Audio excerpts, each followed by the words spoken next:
Bakunzi bacu, bakunzi ba Yaga Nawe TV, turabaramukije mwese aho muherereye ku mpera z'isi, ndetse abari mu Burundi, abari mu ntara za ruguru, ndetse aho iyi video izogera, turabaramukije mwese mu izina rya Yesu Kristo. Rero nkuko bisanzwe, ni mwarimu Richard Hakizimana agarutse mu ndi mwanya w'ijambo ry'Imana. Muramenyereye keshi iyo nje hano mbafise ijambo ry'Imana mbangira ndabasangize canke ibindi biganiro biba bigiye bitandukanye. Rero reka tubashimire, tunababwire ko jeme partage byanyu birakenewe. Naka kanya tugarutse mu mwanya w'ijambo ry'Imana. Mbere yuko tuja mu ijambo ry'Imana, reka tumanze dusenge.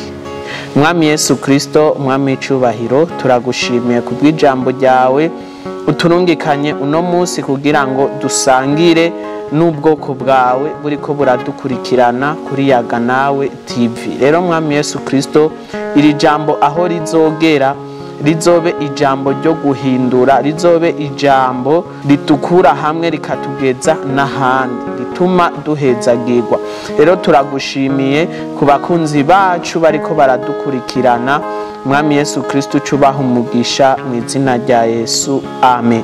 Rero nshuti bakundwa, ku mazina ni yayandi nyene sindahindura, ni mwarimu Richard Hakizimana agarutse mu kiganiro c'ijambo ry'Imana. Rero tudatevye, reka dusome ijambo ry'Imana Imana yaduhaye uno munsi kugira ngo turisangire hano kuri Yaga Nawe TV. Turasoma mu izina rya Yesu.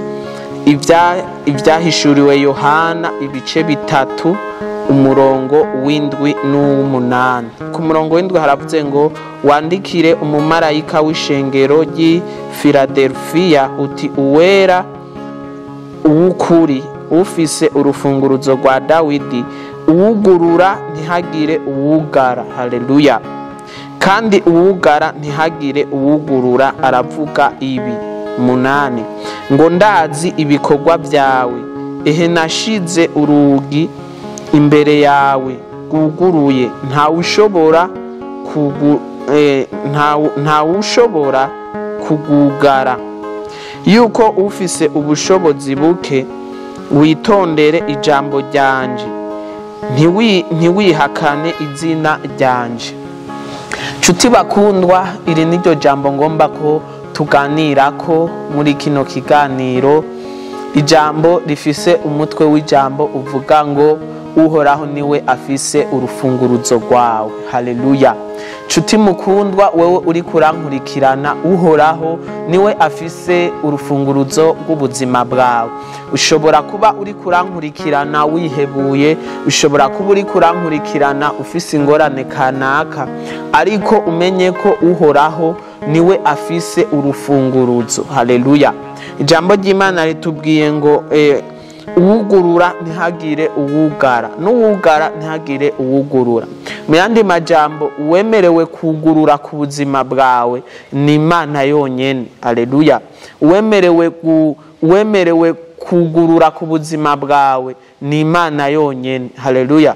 Rero narinje kukubwira ngo, uhoraho niwe afise urufunguruzo ku buzima bwawe.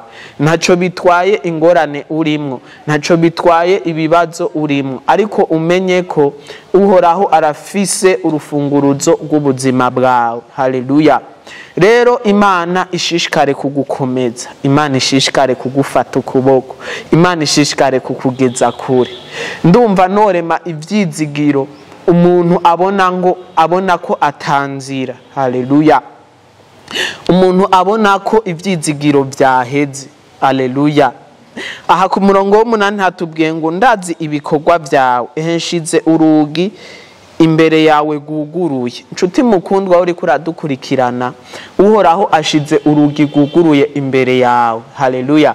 Uhoraho ashize urugi rwuguruye imbere yawe, abagombye kukubwira yuko yuguruye amarembo yugurutse. Haleluya. Rero nshuti mukundwa, imbere yawe amarembo arugurutse. uhoraho niwe wenyine afise urufunguruzo rw'ubuzima bwawe. Rero ijambo ry'Imana ritubwiye ngo uhoraho ashize urugi rwuguruye imbere yawe. Ndi kuri teme ivuga ngo uhoraho niwe afise urufunguruzo rw'ubuzima bwawe. Haleluya. Rero uhoraho, nasenze Imana kugira ngo uhoraho akugururire mu izina rya Yesu. Haleluya. Ntitaye ku ngorane urimwo, ntitaye ku bibazo urimwo, uhoraho yugurure ku buzima bwawe. Aha ku murongo wa 8 hatubwiye ngo ndazi ibikorwa byawe. Haleluya. Imana irazi ibikorwa byawe. Imana irazi ko witanga. Imana irazi ko urara udasinziriye ku bw'igikorwa c'Imana. Imana irazi ko ufasha abagowe. Imana irazi ko uja kuraba abagwayi. Imana irazi ko urihira minervare abana. Haleluya. Imana irazi ibikorwa byawe. Haleluya. Rero nshuti mukundwa, hepfo hatubwiye ngo nshize imbere yawe urugi rwuguruye. Haleluya. Umenye ko isengesho ryanje ari uko Imana yoshira urugi rwuguruye imbere yawe. Haleluya. Iyo tuvuze urugi rwuguruye imbere y'umuntu kanaka, tugombye kuvuga urugi rw'amafinansi, urugi rw'amahera. Haleluya. Rurugurutse imbere yawe. Haleluya. Ico mpawe uri kurankurikirana ukagira ivyo vyizigiro yuko hari urugi rwugurutse, woca usanga rwugurutse mu izina rya Yesu. Imana ikugururire urugi rw'amafinansi. Imana ikugururire urugi rwa mariage. Imana ikugurure urugi rwako gakengerwe. Hari abantu benshi bariko barankurikirana bakengerewe. Imana ikugururire urugi rwo guhezagirwa. Haleluya. Wewe uri kurankurikirana wihebuye, Imana ikugururire urugi rw'umunezero. Haleluya. Uhoraho ashize urugi rwuguruye imbere yawe, abagombye kukubwira yuko iya magorwa yose arangiye. Haleluya. Imana ibigombye kukubwira yuko kwa kugenda wizungurukako, kwa kubona ko bidakunda, kwa kubona ko uri mu bitaro ariko uzopfira mu bitaro. Naratembereye ahantu hamwe mu bitaro, ndahura n'abantu benshi bambwira ati twebwe ivyizigiro byo kuzova hano ntavyo turiko turabona. Urashobora kuba uri kurakurikirana ino video ufise ibikomere kanaka, uvuga ati ngwariye ku bitaro, ndahantu mu mpimba, ndaboshwe singira kiraba. Haleluya. Ariko ndakuzaniye ijambo rivuga ngo uhoraho agushize ifunguruzo. Haleluya. Urufunguruzo wewe ufise n'akanwa kawe. Haleluya. Senga usaba Imana, ubwira Imana ati Imana ndagushimiye cyane ko ushize urugi rwuguruye imbere yanje. Umaze gusenga iryo sengesho, Imana nayo irakumvira. Haleluya. Imaze kukumvira icishira urugi rwuguruye. Haleluya. Icishira urugi rwuguruye imbere yawe. Ndi kuri teme ivuga ngo uhoraho niwe afise urufunguzo rw'ubuzima bwawe. Wewe uri mu bitaro, byanse ukuva mu ivyo bitaro bivanye nuko bakuvuye ugakira ukabura amahera yo kuriha. Unkundire ndakubwire yuko uhoraho niwe afise urugi, niwe afise urufunguruzo. Haleluya. Niwe ahagaze ku rugi, arindiye kugira ngo akugururire. Haleluya. Umunsi ntazi uhoraho azozana urufunguruzo yugurure urwo rugi ruri imbere yawe. Haleluya. Urashobora kuba uri umukobwa, hageze kurongorwa, hageze ko nawe ugira mariage, mugabo nturiko urabona aho bica, ariko umenye ko uhoraho ari afise urufunguruzo rwo kugurura nawe ugafiyanswa, rwo kugurura nawe ugakora mariage nk'abandi. Ntaco bitwaye imyaka bimaze. Haleluya. Ntaco bitwaye agakengerwe urimwo uno musi, ariko hari uwufise urufunguruzo. Hari uwugurura ntagire uwugara, hari uwugara ntagire uwugurura. Ntaco bitwaye amajambo ikibano kiriko kirakuvugako, umenye ko hari umunsi nawe uhoraho azokugururira. Haleluya. Ijambo ry'Imana ryatubwiye ngo shize urugi imbere yawe bwuguruye. Haleluya. Ngo nta ushobora kugugara. Nshuti mukundwa, uhoraho yuguruye nta wugara. Haleluya. Wowe uri kurankurikirana umenye ko uhoraho yuguruye. Haleluya. Ucumva ino video yisangiza abandi. Haleluya. Nabo bumve buno butumwa bwiza, bumve ko hari uwufise urufunguruzo ku buzima bwabo. Haleluya. Apana kwihereranya intahe, apana ko uhoraho akugururiye uvyigumanya. Haleluya. Apana ko uhoraho aguhezagiye uvyigumanya. Oya, ahubwo uhoraho aguhezagiye, gerageza nawe urungikire video abandi. Abo bandi nabo video ibashikiriye, gerageza kutigumanya video, yirungikire abandi nabo bumve uko Yesu agira neza. Haleluya.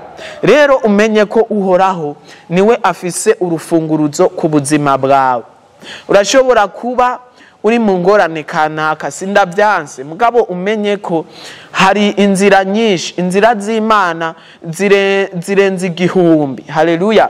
Nimba Imana itagutabaye mu buryo kanaka, ifise ubundi buryo ishoboye kugutabariramwo. Nico gituma rero wewe uri kurankurikirana, wewe uriko uraraba ino video, uhoraho akugururire mu izina rya Yesu. Uhoraho agushirire urugi guguruye imbere yawe, kugira ngo nawe utambuke ayo magorwa, kugira ngo nawe utambuke ako gasuzuguro, nawe utambuke iyo fiançaye yanse, nawe utambuke ivyo bintu byose bituma udashika muri Kanani yawe. Haleluya.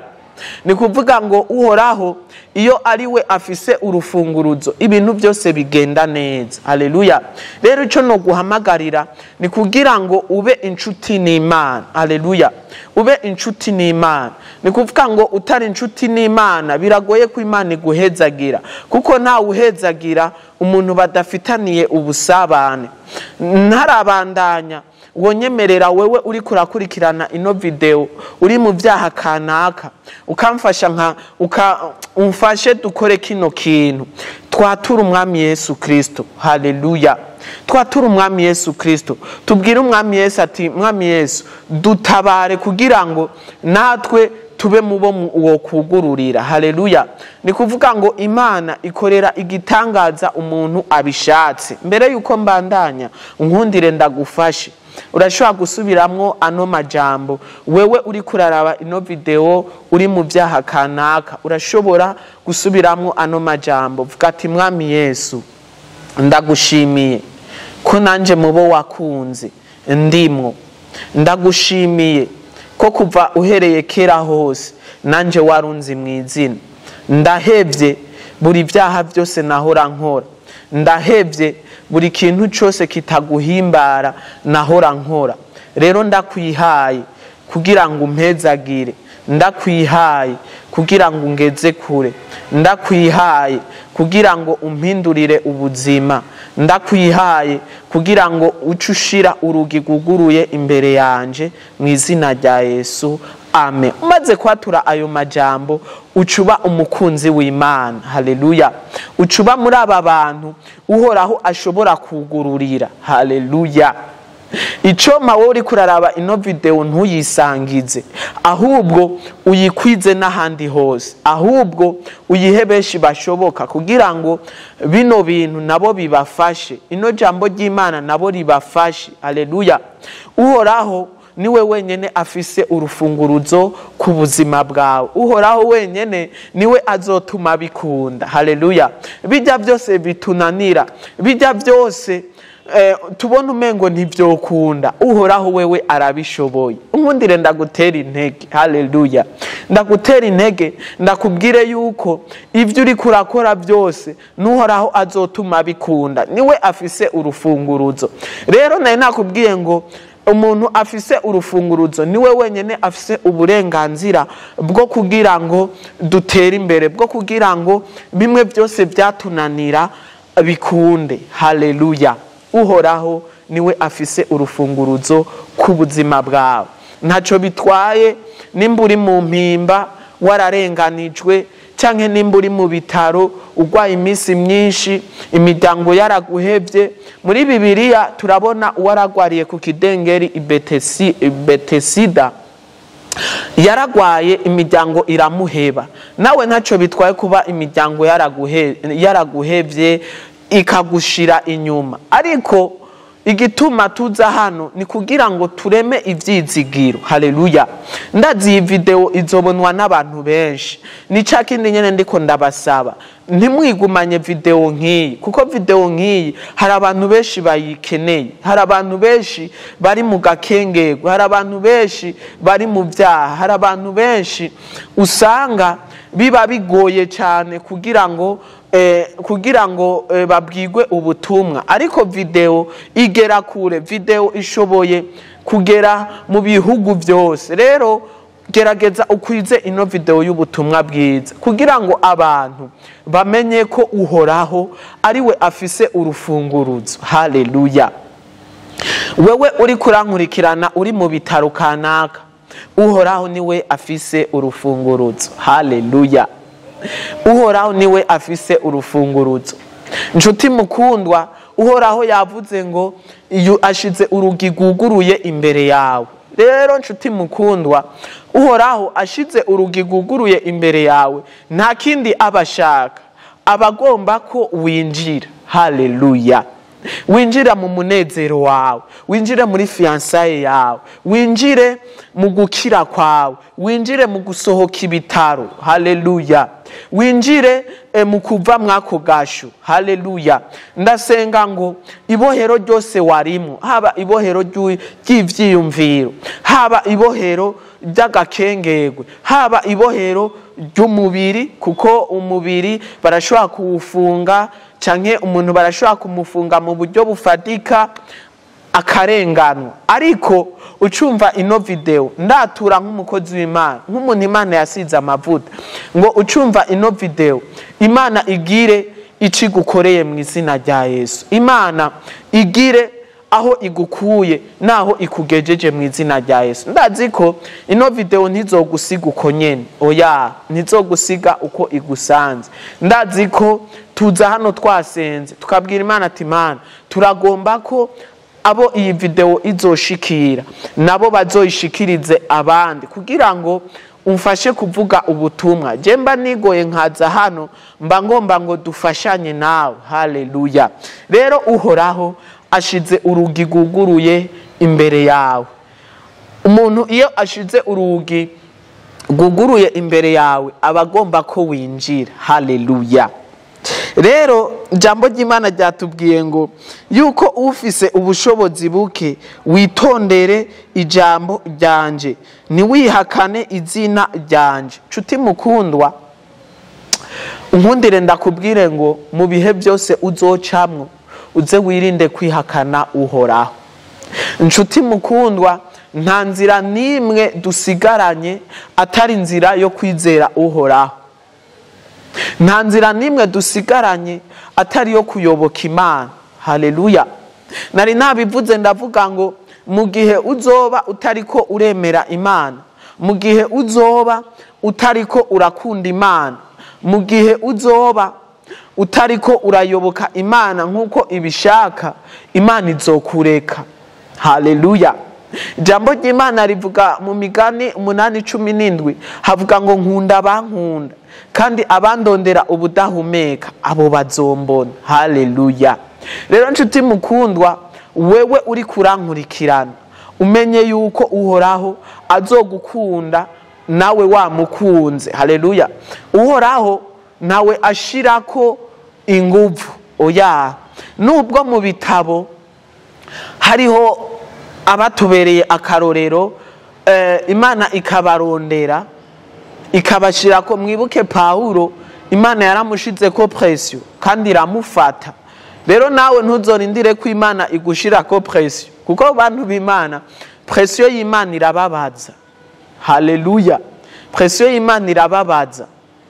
Rero nturindire ko Imana, kuko ijambo ry'Imana rivuga ngo aho ko Imana iguhomba yo guhombya. Rero nturindire ko Imana iguhombya. Ucumva ino video, nturindire ko Imana iguhombya. Haleluya. nturindire ko Imana igushirako pression, nturindire ko Imana igukwega ku nguvu, oya.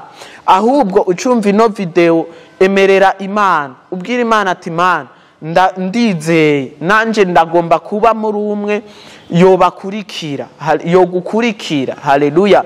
Ugakurikira abana b'Imana, aho wumvise basenga na ukaja gusenga. Haleluya. Aho wumvise bitameze neza, egera abakozi b'Imana, andika muri commentaire, uwandike kuvuga ati ndagomba umukozi w'Imana mfashe, nico tubereyeho, hanyuma tuze tugufashe. Haleluya. Kuko nico twahamagariwe. Haleluya. Nico twahamagariwe. Uguruka apana guheranwa n'agahinda. Haleluya. Hari abakozi b'Imana buzuye amavuta, ntuheranywe n'agahinda nshuti mukundo. Ashobora kuba uri kurankurikirana waratawe n'imiryango, urashobora kuba uri kurankurikirana warahebwe n'umugabo, urashobora kuba uri kurankurikirana uri mu muryango kanaka waragutaye. Ibyo ndazi birabaho, ariko ego birabaho, mugabo ntuce ubona ko bajya bagutaye bari principale. Nagomba kukubwira ngo principale, hariho principale, mvuze principale ni kintu uba ubona ko uburaro n'uburamuko. Rero ndakubwira ngo ico kintu ubona ko uburaro n'uburamuko kirashobora kuba cariyugaye, kirashobora kuba kitariko kiragenda neza nk'uko uvyipfuza, ariko unyemerere ndakubwire ngo mw'ivyo byose uri kurakora, haleluya, mw'ivyo byose uri kurakora umenye ngo hari uwakubambiwe. Haleluya. Umenye ngo hari umuntu akubona akanezerwa. Haleluya. Nubwo data na mama bonyanka, nubwo isi yose yokwanga, nubwo umugabo yokwanga, nubwo mama wawe yokwanga, nubwo papa wawe yokwanga, nubwo bene wanyu bokwanga, nubwo ikibano cyose cokwanga, umenye ko hari umuntu akubonye anezerwa. Haleluya. Hari umuntu akubonye ahakwa no kubura uko yifata, akunezerererwa. Haleluya. Niwabona abantu bose bakwanse, niwabona isi yose ikwanse, uzomenye ko ufise Imana yonyine. Haleluya. Muzi hatubwiye ngo niwihakanye izina ryanje. Nshuti mukundwa, ndumva no gutera intege kutihakana izina ry'Imana. Aho uzogera hose emangira Kristo. Haleluya. Emangira Kristo. Bona ko Kristo ku buzima bwawe ari we aguhagije. Haleluya. Menya ko Kristo ku buzima bwawe ari we byizigiro bya kazoza. Menya ko Kristo ku buzima bwawe ari we akurutira ibindi byose. Haleluya. Fata ubuzima bwawe ubwegurire Kristo, kuko niwe afise urufunguruzo, niwe ashoboye kugurura. Haleluya. Icoma wewe uri kurankurikirana, wewe wama urakurikirana ibiganiro byo kuri Yaga Nawe TV, icoma ubuzima bwawe ukabwegurira Kristo. Haleluya.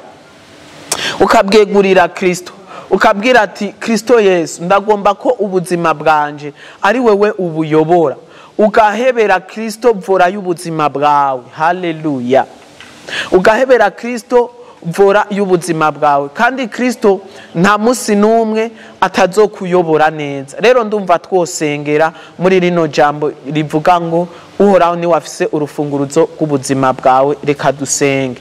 Mwami Yesu Kristo, mwami w'icubahiro, turagushimiye kubw'ijambo waturungikiye uno musi. Ndazi ko hari aho rizodukura naho rizotugeza. Rero ndasengeye umuntu wese ariko arankurikirana kuri Yaga Nawe TV, reka mwami Yesu Kristo rino jambo rizogira aho rimukuye naho rimugejeje, mu izina rya Yesu Kristo, amen. Rero nshuti bakundwa, ico tubasaba ni jeme partage kugira ngo ubutumwa bw'Imana bushike kure. Sabone canke subscribe bivana n'ururimi telefone yawe irimwo, kugira ngo uzoshishikare ubona ibiganiro by'ubutaha. Rero yari mwarimu Richard Hakizimana, nkuko mumumenyereye hano kuri Yaga Nawe TV. Imisi yose yamaze afise message yo kugira ngo abantu b'Imana bashike kure, kandi Imana ibageze ku byo mwasezeranye. Rero naho ubutaha mushishikare mubana na Yaga Nawe. ntusimbe ikiganiro ntigihere, ntukirabe ngo uryoherwe udafyonze jeme partage. Mwarahezagiwe. Shalom shalom. hamwe nayaga nawe TV, ubwenge ni wo mutima, ubwenge ni wo mutima.